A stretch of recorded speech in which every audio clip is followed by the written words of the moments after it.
Halo guys, jumpa kembali dengan saya di channel Pesan 3 Menit. Nah, hari-hari ini kan kita itu baru gereja-gereja Tuhan itu sedang memperingati pencurahan Roh Kudus yang terjadi 2000 tahun yang lampau di loteng atas Yerusalem. Nah, ini adalah hari yang ke-8. Selamat malam Bapak Ibu. Selamat malam. Ya, jadi mereka ini waktu mau pulang saya cegat, saya bilang, saya itu kan penasaran, pengen tahu sebetulnya mereka ini kalau datang terus dalam doa 10 hari ini apa sih yang dicari ya. Nah, jadi silakan perkenalkan diri, sebutkan namanya mulai dari samping kiri saya, silakan Bu. Saya nama Ibu Eko Purwanti. Ibu Eko Purwanti, selanjutnya Saya Iswanti. Ibu Iswanti, dan Nama saya Nathanael Kevin Sugiharto. Nathanael Kevin Sugiharto, dan Nama saya Heri Sugianto. Heri Gusiga. Oh, kok mirip ya. Dan selanjutnya yang imut-imut di pojok, Saya Bu Lili. Bu Lili. Oke ya. Jadi maaf saya udah pinjam waktunya, ini saya tadi cegat di sana ya. Saya pengen tahu ya, kita mau mulai dengan yang paling muda di antara kita, yaitu Kevin ya. Mau nanya Kevin, kamu ini dalam 8 hari ini kan ikut acara peringatan doa 10 hari ini ya. Nah, kira-kira kamu sendiri itu sudah pernah mengalami dipenuhi Roh Kudus belum? Sudah. Sudah ya? Ya. Nah, pada waktu Kevin mengalami itu kira-kira apa yang Kevin rasakan? Ceritakan aja.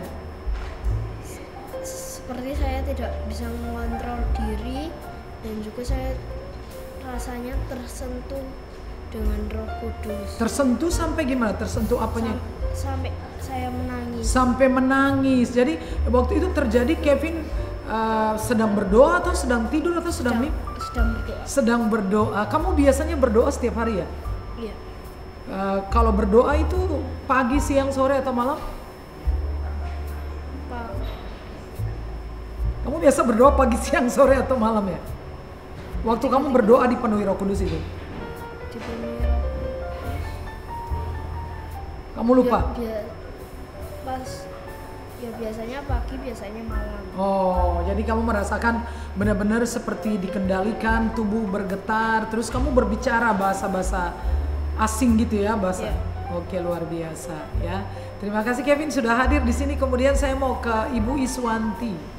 Ibu Iswanti, apa sih yang dalam 10 hari ini Ibu Iswanti terus datang? Sebetulnya Roh Kudus tuh ada di mana sih ya?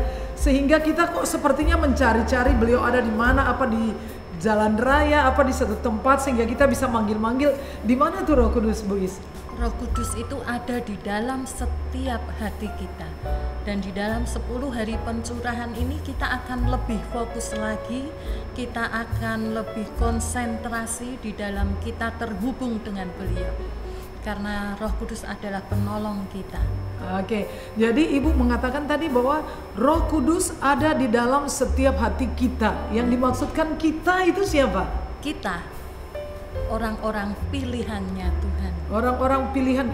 Bagaimana Ibu bisa yakin bahwa kita orang-orang pilihan Tuhan? Sejak kapan?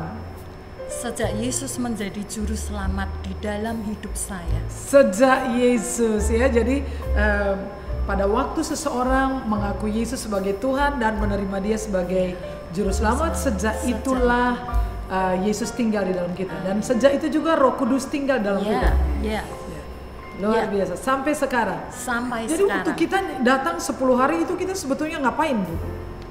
Kita akan belajar lebih konsentrasi lagi, apalagi dengan teman-teman yang mempunyai visi yang sama, mempunyai satu keinginan yang sama, ingin diurapi lebih dalam lagi dengan Roh Kudus, bersama Roh Kudus. Jadi bersama-sama ya, saling terhubung gitu Iya. kan ya. Oke. Nah sekarang yang di samping saya mau tahu ini ya, Ibu Eko, tadi namanya Bu Eko ya Bu ya. Selamat malam Bu, saya pengen tahu seberapa jauh pengalaman Ibu dengan Roh Kudus dalam kehidupan sehari-hari, di mana Ibu bisa merasakan langsung bahwa ini pasti Roh Kudus ini Roh Kudus. Dalam hal apa saja yang Ibu lakukan dan Ibu alami dengan Roh Kudus?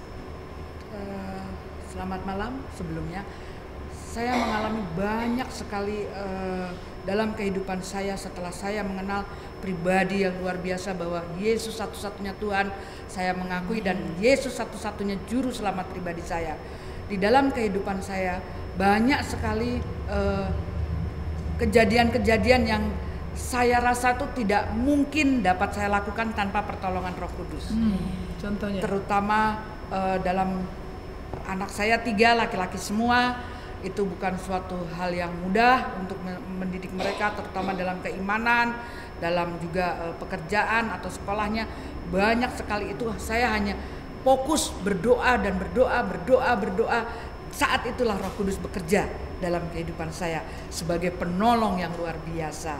Juga kalau saya mengalami suatu masalah yang secara manusia saya tidak bisa menyelesaikan, tetapi ketika saya berlutut fokus kepada Tuhan dan minta pertolongan yang Tuhan berikan adalah Roh Kudus dalam kehidupan saya bisa melakukannya. Puji Tuhan. Luar biasa ya Bu Eko, terima kasih. Bu Eko mengalami pekerjaan Roh Kudus terutama dalam hal mendidik anak-anak ya. Punya anak laki-laki 3, jadi Bu Eko ini anaknya 3 cowok semua ya. Jadi berarti di rumah paling cantik sendiri ya dengan bapaknya 4. Iya, jadi dalam mendidik anak-anak juga kita membutuhkan campur tangan Roh Kudus. Oke, sekarang saya agak ke sana ya kepada Pak Heri Sugianto. Pak Heri, bagaimana Pak Bapak mengalami pekerjaan Roh Kudus ketika Bapak belum mengalami kepenuhan Roh Kudus, dan sesudah itu bedanya apa? Wah, sangat berbeda sekali ya.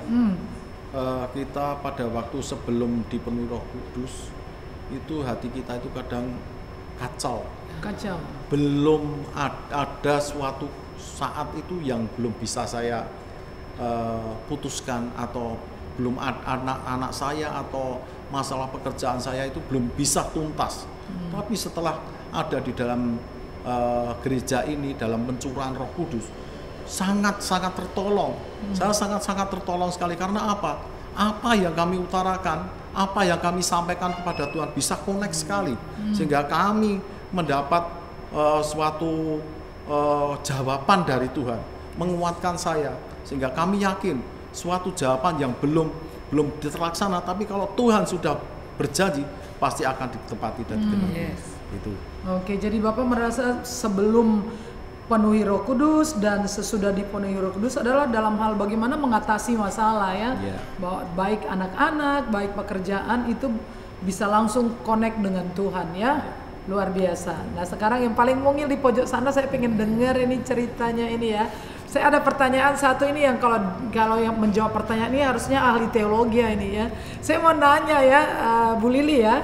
Bu Lili, apa bedanya Roh Kudus yang diam di dalam orang percaya dengan Roh Kudus yang mengurapi orang percaya?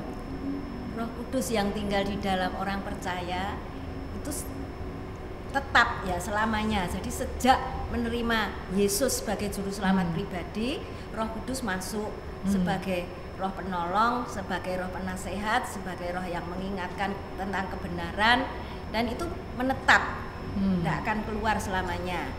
Tapi kalau pengurapan itu, kalau kita orang percaya bekerja sama dengan Roh Kudus itu akan mengurapi kita, memakai kita, memberi kuasa untuk menyembuhkan orang sakit, diurapi untuk mengusir setan, diurapi untuk melakukan hal-hal yang tidak mungkin kita lakukan tanpa Roh Kudus.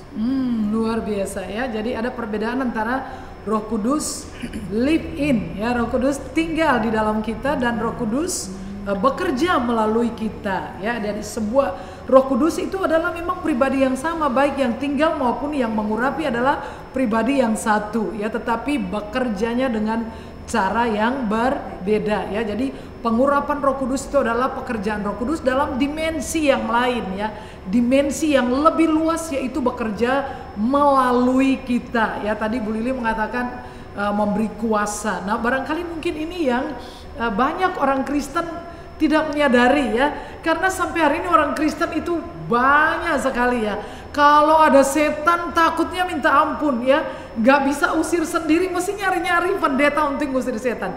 Kira-kira masalahnya di mana ini Bu Is ya? Karena dia kurang percaya bahwa dia sudah diberi kuasa seharusnya.